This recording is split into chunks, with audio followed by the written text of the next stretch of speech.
பொன்னமராவதியில் தீயணைப்பு மற்றும் மீட்புப் பணி குழு சார்பில் நீர்நிலைகளில் பேரிடர் விழிப்புணர்வு போலி ஒத்திகை நடைபெற்றது. புதுக்கோட்டை மாவட்டம் பொன்னமராவதியில் தென்மேற்கு பருவமழையையொட்டி நீர்நிலைகளில் பேரிடர் விழிப்புணர்வு ஒத்திகை தீயணைப்புத்துறை வீரர்களால் செய்து காண்பிக்கப்பட்டது. நீர்நிலைகளில் பேரிடர் காலங்களில் இருந்து பொதுமக்கள் தங்களை எப்படி தற்காத்துக் கொள்வது என்பது குறித்த விழிப்புணர்வு மாநிலம் முழுவதும் அவ்வப்போது நடைபெறுவது வழக்கம்.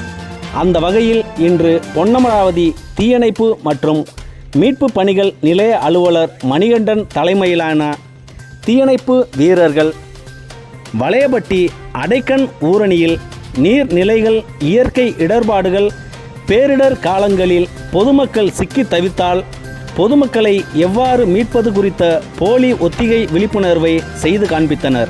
மேலும் பொதுமக்களிடையே பேசிய தீயணைப்பு நிலைய அலுவலர் தீ விபத்து நிகழும்போது முன்தடுப்பு நடவடிக்கையாக தீயணைப்பு கருவி மூலம் தீயை அணைக்க வேண்டும்.